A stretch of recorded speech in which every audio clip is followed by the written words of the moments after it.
Hello, welcome to Mark Langley's Horsemanship Podcast. I'm Jenny Langley and with me is Mark Langley. Today we're asking Mark of just a variety of questions from what's the difference between a rope halter and a webbing halter.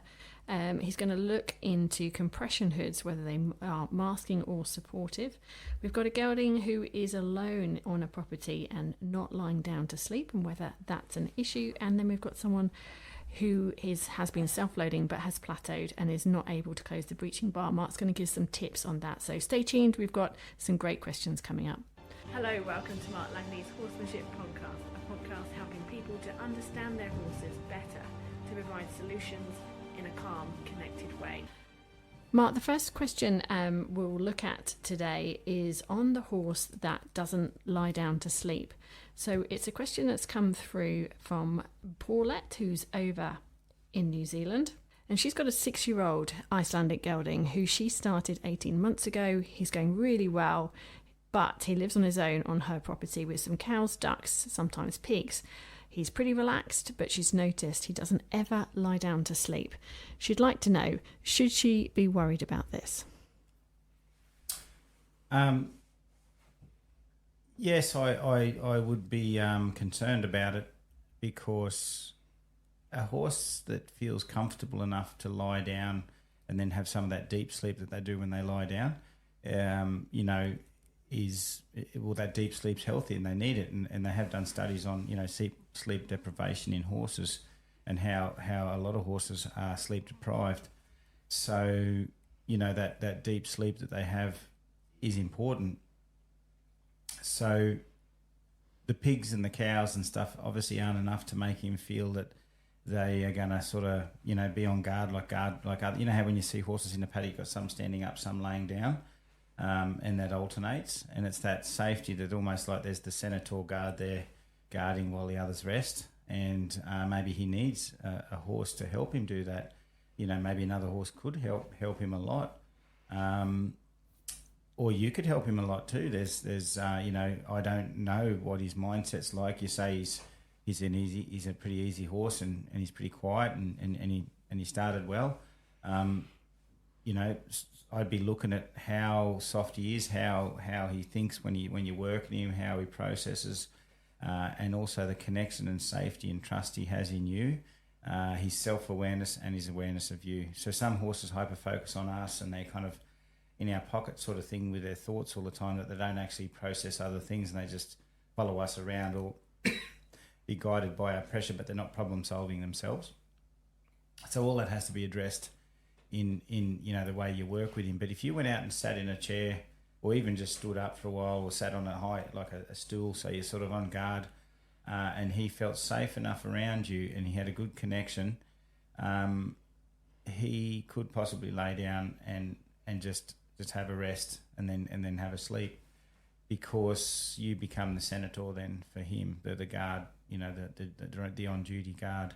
And but if a horse is not connected with you, it shuts you out a bit. It's just a compliant, quiet horse. They won't drop their guard around us. And a lot of horses I see, they might be quiet and they've been easy when they've started, but the way they process the pressure that comes from us, they still don't feel safe enough around us, though they're okay. They're not okay enough to truly let go. And watch him, and sometimes you can disrupt a few little thoughts where he's sort of busy and bothered about things that are happening, and you can sort of, just distract those thoughts by saying, let go of that thought until he gets into a peaceful state and he's kind of calm and present with you, but not kind of looking at all the different things happening around him. And if you did that, as I say, out in the paddock and he's connected, you might find he'll have a lay down and have a sleep. But otherwise, I believe all horses need company. I don't think it's good to have them isolated, even though they're with other animals. Some horses get on well with sheep and stuff, and they're fine and they're quite happy. Other horses, they'll need another horse. So you mentioned some scientific evidence that's that's behind the sleep deprivation in horses. The next question is also sort of going to probe you, Mark, for your opinions on this one, based with some scientific evidence behind it. It comes from Megan in Australia, and she'd like to know a little bit more about your thoughts on compression hoods. She says there is limited evidence to support them, but she has found them, especially the ones that have the neoprene ears, quite helpful in calming her horses when they're extremely nervous or reactive. She seems to think that she's noticed that it can bring their mind back into their body, making them more capable of processing information and generally soft and willing and trainable. She says that she's noticed with one particular horse, he's a completely different horse when faced with environmental triggers that would ordinarily make it very difficult to assist him to regulate. So she'd like to know, do you support the use of hoods like this? Do you believe that they are masking the underlying issues, though? Yes, both. So, like, a compression hood is like if you understand a bit about sensory processing in people as well. Sensory processing can be like a sensory overload. So someone that suffers from some form of sensory processing, when they're stimulated, aroused, anxious with anxiety and things like that, their sensitivity levels can get higher, as in they can get bothered by things a lot more. So, our daughter, when she was little, I believe there was some little sensory issues in there that she struggled with, and when she was a bit, as I say, emotionally aroused about certain things, she didn't like the feel of, certain clothes on her and stuff, and it would kind of really irritate her. Put it in horse context, when I've seen horses in a bad mindset, they're carrying a lot of anxiety. The flies are like sending them crazy. And there's a lady to float once. The flies, she said, maybe we can do it later when there's no flies and do this loading later. And I said, no, just bear with me. And I worked on the horse's mindset to get it to let go of the anxiety that was in it. And then all of a sudden the horse, I like what I saw, went into the green zone, that nice centered, aware mindset where it was out of the red zone. And then it still had all the flies all over it, except the flies stopped bothering it, and then it started to load softly in the float. So basically, the horse was overwhelmed with flies when it was quite aroused with anxiety and trouble. So going back to the compression hood is, if you may have a horse that's got ear sensitivity. Some horses, noises really spook them and bother them, and others it's more noises don't bother them, but they see things off in the distance. They see, pixies flying around. So, but the underlying factor is your horse obviously is very sensitive and bothered by things that it hears. Now, if you put the horse out in a paddock in a mob of horses, does it need that hood? And is there noisy things around? Or does the horse only need the hood when you work with it in a foreign environment or take it somewhere to a show or something like that? So if the horse doesn't need the hood and there's just as many noises around out in a paddock, but it needs the hood when you take it somewhere, then it tells me that the horse is anxious in this other environment, so the noise stimulants are spooking it more and making it worried. So it may help the horse process that new environment by not hearing all those noises, but it is a bit of a crutch because there's an underlying factor that needs to be addressed. So I always look at the underlying factor, why we need these things to help horses as a crutch, because usually there's something going on in our training or our whatever it is with our horses that is causing it. But if you need to travel the horse in a float with it on to help it, if it helps the horse not feel like it's on full noise all the time, then it might just make it travel a little softer and be safer for the horse to have the hood on, or you're taking it somewhere and it's going to help it, but you still got to go back and say, well, if it doesn't need it with the other horses and the neighbour was doing something out in the paddock and made a few noises and the horse didn't bother, then why is it doing it when it's not in its comfortable place? And it's more how it processes new places and information. But don't not use it if it helps, but go back to the root cause if you can. Okay, and next question for you is coming from Beverly. She'd like to know a little bit more about rope halters and a webbing halter. She's noticed that the halters that you get made, Mark, are quite padded. They look protective in the sensitive areas on the face and the pole. But she's just wondering, what's the difference between using a padded rope halter and, say, a web or a leather halter? What do you sort of think the advantages are for you? So the reason I have padded halters so I don't have the knots digging into the horses in sensitive areas, like you said.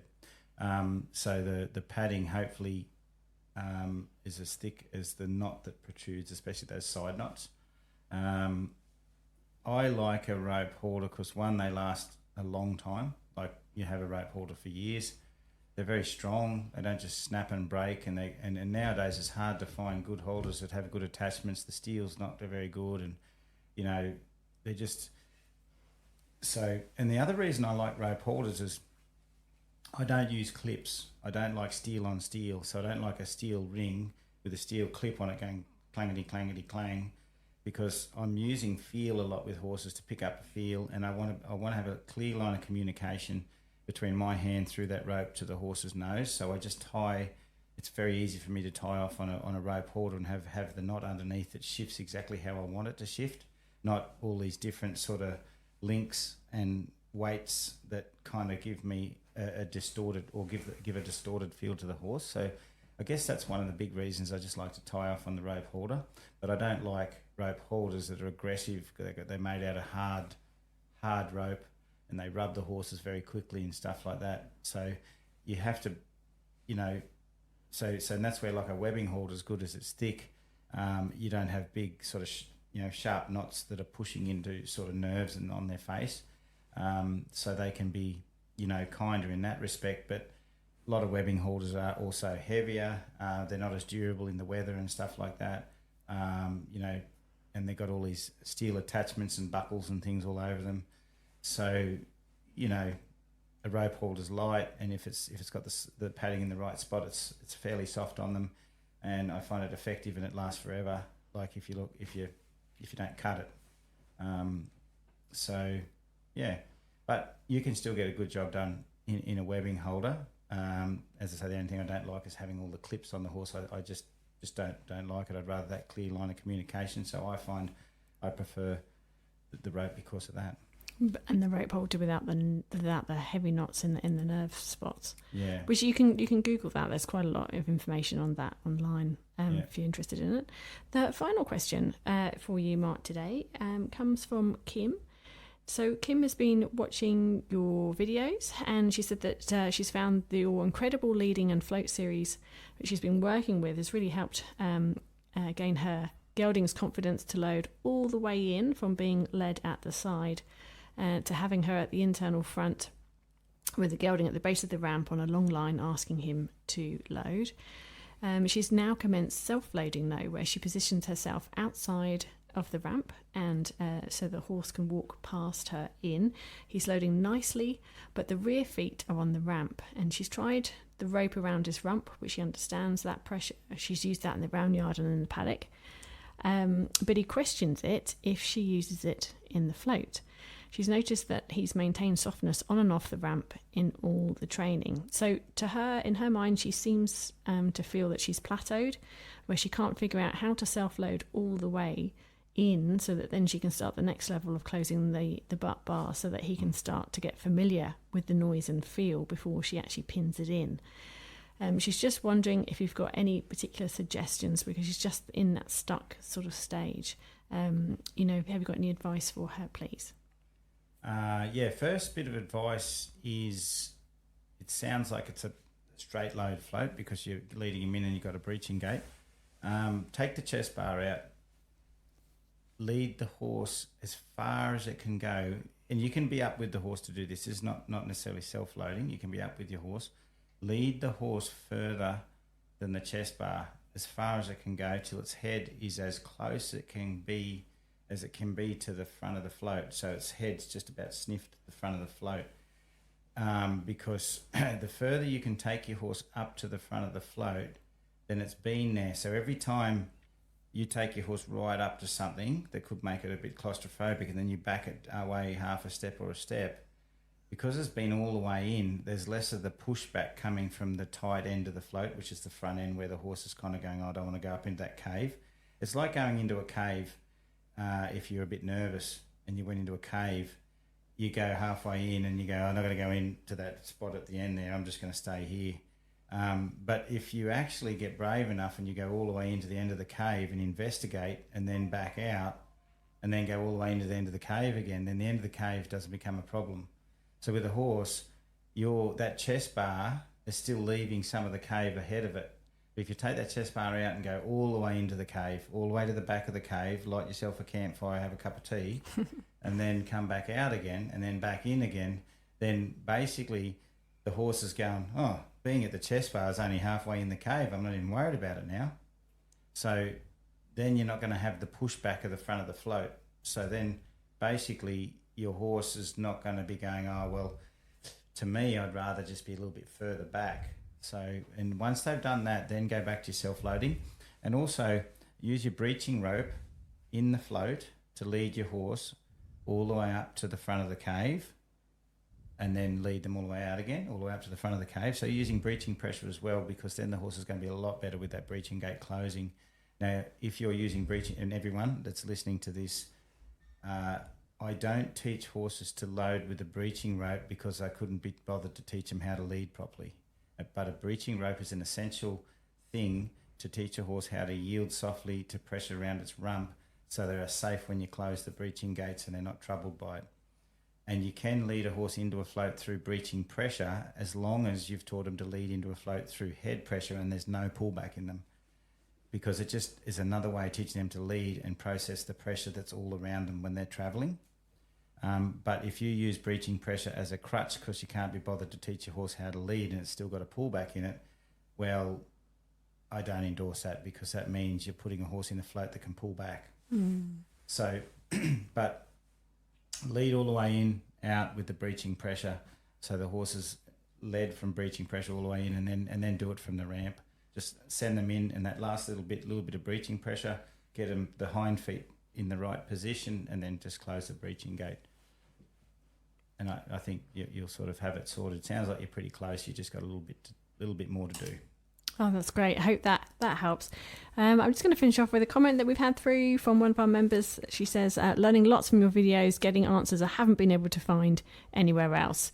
That's great. Nice to hear those comments. To keep them sending in, and we look forward to the next questions coming up. We'll be back next week answering those for you. See you then. Thank you, everybody. Thank you, Jenny. The accurate insights and solutions that Mark Langley gives are at the forefront of emotive horsemanship globally. You can learn them for yourself through his supportive online membership. Check it out with a 7-day free trial. marklangley.com.au